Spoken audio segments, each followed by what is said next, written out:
Bismillahirrahmanirrahim. Pada kesempatan ini kita akan membahas tentang kisah perumpamaan mempersiapkan bekal menuju akhirat. Yakni ada dua orang laki-laki yang dikontrak bekerja di luar negeri selama 5 tahun lamanya. Dan setelah 5 tahun itu akan ada penggantinya yang baru.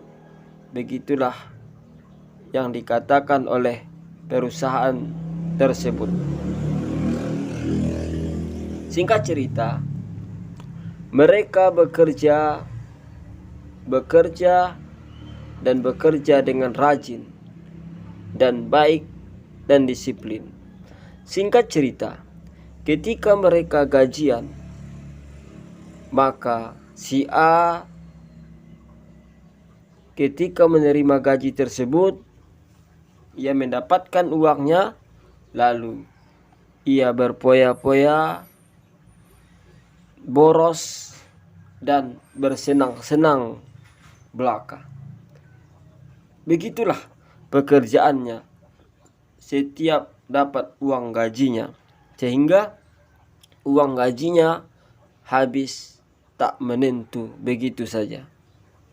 Sedangkan laki-laki yang kedua, katakanlah laki-laki si B, ketika ia menerima gajinya dari perusahaan, lalu setengah gajinya ia kirim kepada orang tuanya di kampung, sedangkan setengahnya lagi ia gunakan untuk keperluan hidupnya.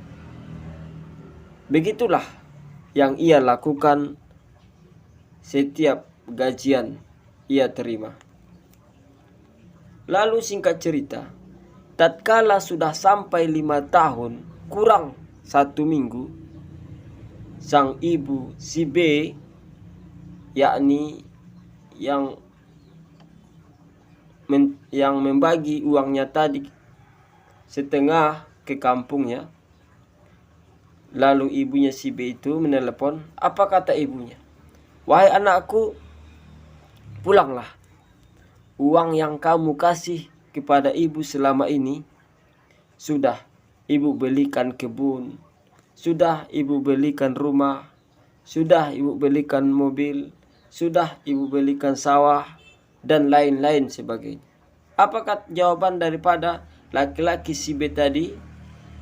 Baiklah ibu, 1 minggu lagi saya akan pulang.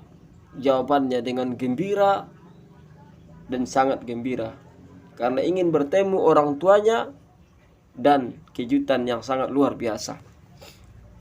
Lalu singkat cerita,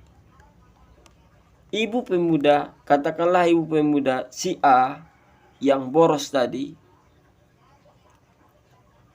menelpon anaknya. Wahai anakku, sudah 5 tahun engkau bekerja. Apakah engkau lupa kepada ibu nak? Engkau tidak pernah mengirim sedikit pun gajimu kepada ibu. Lalu laki-laki si A tadi hanya menangis dan meminta maaf kepada ibunya sambil menyesal atas kelakuannya. Maka paslah 5 tahun dan kontrak mereka berdua habis. Maka mau tidak mau, suka tidak suka, mereka harus pulang karena pergantian akan tiba. Begitulah hidup di dunia ini, ada batasnya. Tapi apakah kita ingat untuk mempersiapkan bekal kita untuk menuju alam yang abadi nantinya? Atau hanya terlena dan lalai dengan keindahan dan permainan dan perhiasan dunia yang semakin indah dipandang mata, yang hanya tapi sayang hanya untuk sementara, yang hanya sebagai ujian bagi kita orang-orang yang beriman. Mudah-mudahan kita lulus dalam ujian dunia tersebut dan tetap istiqomah untuk tujuan kita di akhirat kelak. Selamat di dunia ini dan bahagia di akhirat kelak. Amin. Allah.